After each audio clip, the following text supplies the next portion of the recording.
aujourd'hui, nous sommes ici à Yeumbeul Sud, donc à ma qualité de point focal institutionnel du CDPE de Keur Massar, représenter le préfet qui est le président du CDPE à cette journée du 20 novembre 2022, donc qui est dédiée à la célébration de la Convention internationale des droits des enfants.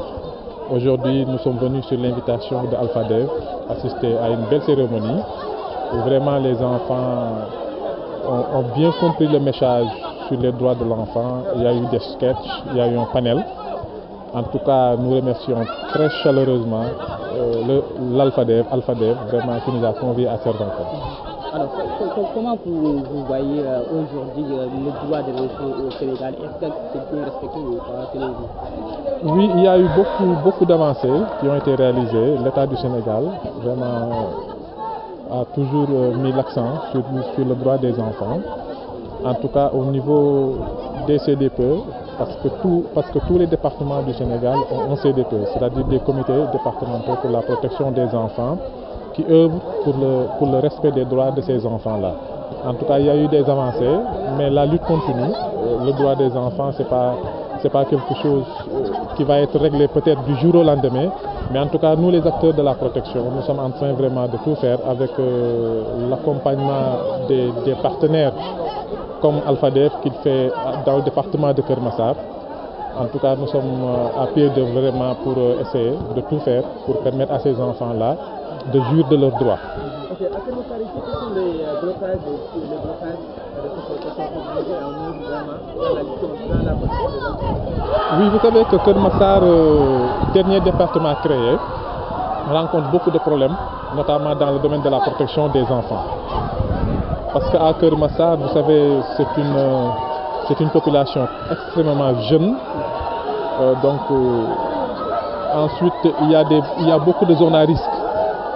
Quand je parle de zones à risque, je pense à la forêt de Mbao, je pense à la décharge de Mbebes, je pense aussi aux enfants talibés, aux enfants errants. Donc tout ça, ce sont des défis à relever et on est en train de travailler vraiment pour essayer quand même de résoudre ces problèmes-là dans le cadre des activités du CDPE. waaw man maa ngi tudd Mamadou Sarr man maay directeur du CPRS bu Keur Massar par ailleurs aussi du point focal institutionnel du CDPE de Keur Massar. Tey dañ fay ñëw fii di célébrer la journée du 20 novembre donc mu nekk journée boo xam ne mooy journée bi ñuy célébrer la Convention internationale des droits des enfants. Vraiment mu nekk bés boo xam ne bés bu neex la parce que biñ fi ñëwee njàngat bi daal mooy xale yi comprendre nañ seeni droit. nekkinu xale yi ci biir Sénégal rawatina ci seen ak seen yelleef nan ngeen ko gisee? waaw c'est vrai nekkinu xale yi wax dëgg yàlla Sénégal ak un peu partout dans le monde donc ñun dañoo bokk ci réew yi nga xamante ne xëy na ñun la ñu tuddee les pays en voie de développement les droits des enfants dëgg la am na jéego yu bëri yoo xam ne état bi def na ko mais nag combat bi la lutte continue.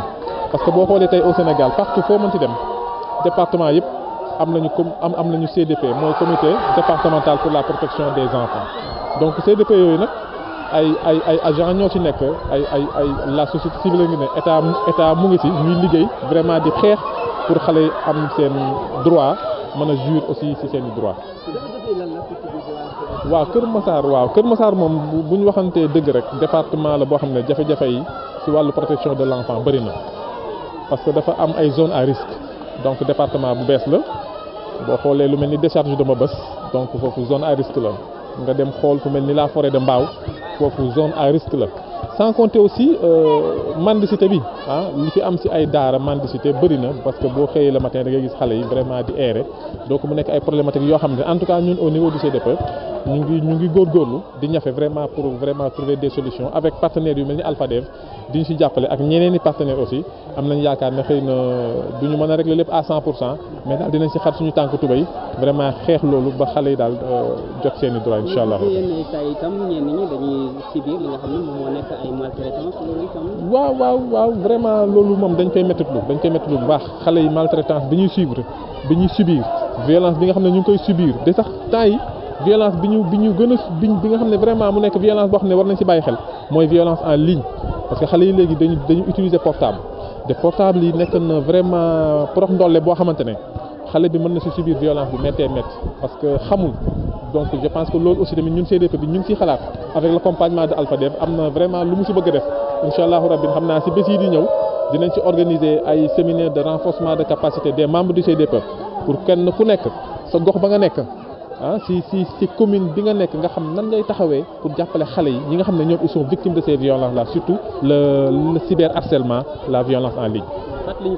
man maa ngi tudd Mamadou Sarr man maay point focal institutionnel du CDP de Kër Massar nekk directeur du CPRS de Kër Massar.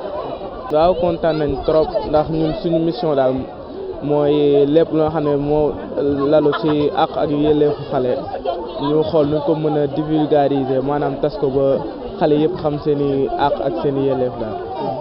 ci biir loolu itam am na yenn saa yi yéen a ngi dund loo xam ne ay jafe-jafe la ci biir kër yi wala sax ci biir mbedd mi loolu itam bu ngeen sañoon gouvernement bu ne war na ci nekk taxaw wala seen parents bu ñu bu ngeen sañoon itam naqar bi nga xam ne dañ leen koy def ci biir mbedd yi wala ñu koy def ñu koy dund ci biir kër yi bu ngeen sañoon loolu itam mu daal di gën.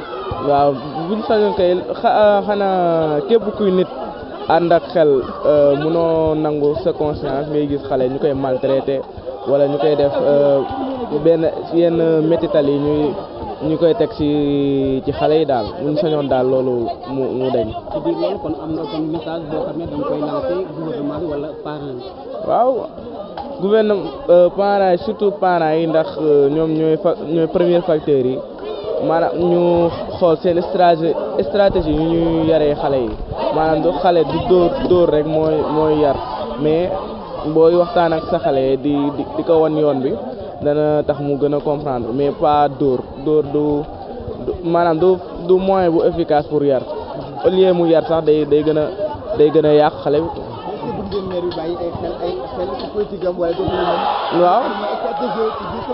waaw maire bi tamit bëgg nañ mu dugal ci loxoom ndax comme niñ ko waxee sàng rek seen budget gis nañ ni boolewuñ ci xale yi buñ temoon benn wàll même bu nekkee du luy bari sax ñu jël benn somme boo xam ne dina ko jógleel xale yi ñu jàppale leen ci seen croissance daal.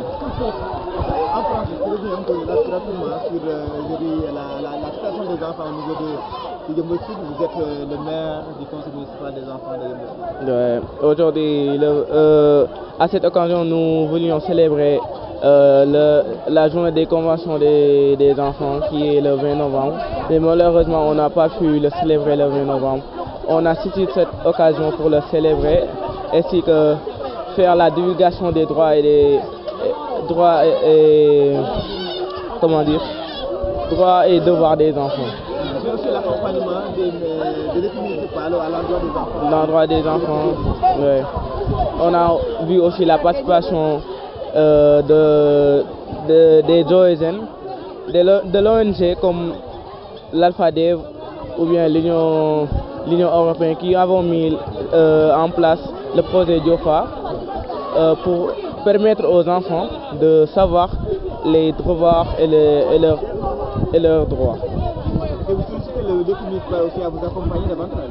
Oui, nous voulions que l'actuel maire, M. Baragay, nous aide financièrement ou que ce soit du matériel ou bien des équipements pour que les enfants aient des matériaux acquis pour les permettre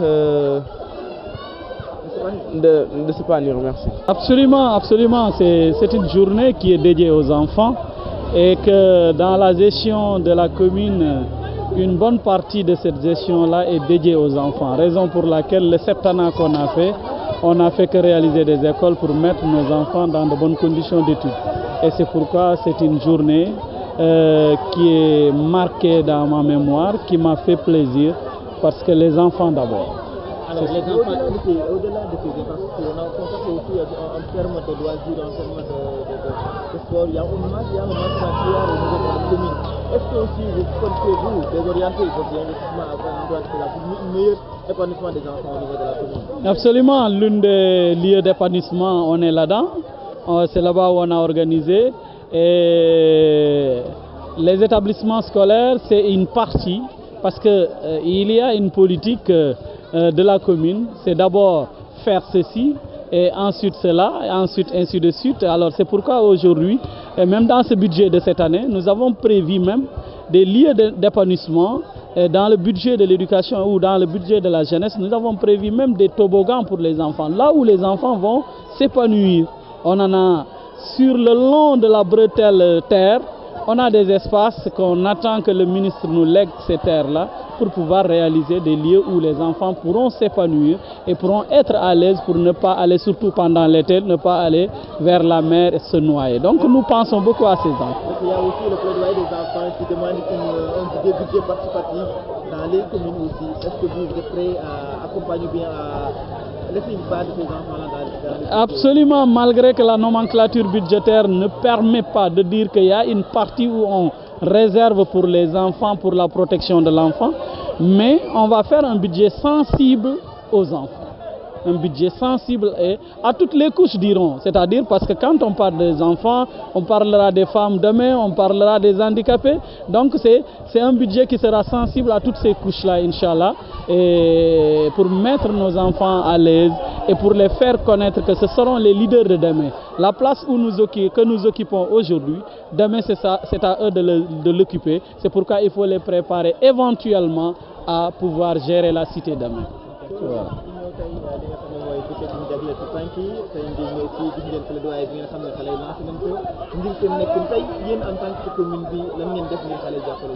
waaw commune bi en réalité wax naa ko ci sama discours nee naa la préoccupation maire mooy xale yi nekk dans de bonnes conditions moo tax réalisation yi nga cité léegi dans le cadre de l'éducation, mais au-delà de l'éducation dañu bëgg a mettre les enfants de Yeumbeul Sud et les enfants même du Sénégal, diront du monde entier, dans des conditions d'épanouissement yoo xam ne dinañ nekk à l'aise te lépp lu ñuy def dinañ fa nekk ci conditions yu baax. moo tax journée tey bi dafa doon journée bu may def sama discours dama ne mieux vaut tard que jamais.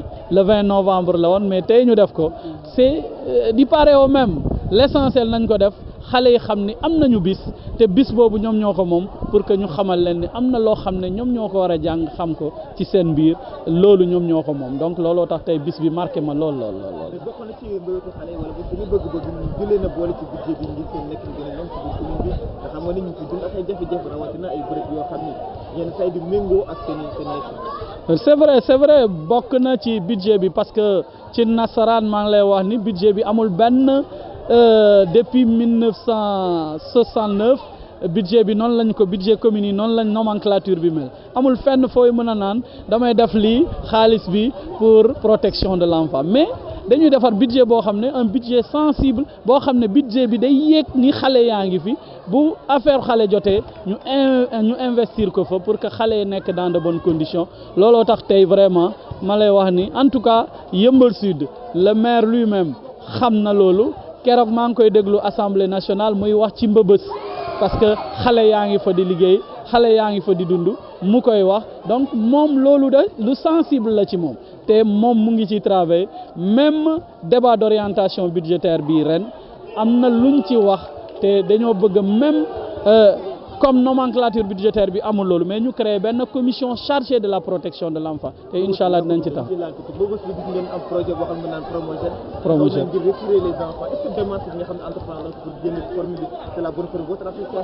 Ah bon, mon appréciation c'est Promoged. Bon, j'ai eu un peu de relation avec eux à un moment donné dañ ma woo envoyé ñu benn courrier que ñoom dañ fi ñëw dans le cadre d'installation des points pour ramassage de collecte mais après boobu déggantewuma ak ñoom moom la ci la plénière yi commencé au niveau de l'Assemblée. Xam naa leur ministre n'avait pas assez de temps mais yaakaar naa ne après loolu dinañ ñëw ñu xool Promoged daal mu ngi fii on attend parce que amoon na li état bi prévoir mais bi ma fa demee man personnellement j'ai été là-bas avec le maire ñi fa ne les récupérateurs comme on les appelle li ñu wax ak li état préparé pour def vraiment du lu méngoo ak li ñoom li ñu bëgg nee nañ nag dinañ ci xeex ba ñoom li ñu soxla état def ko incha allah rabbi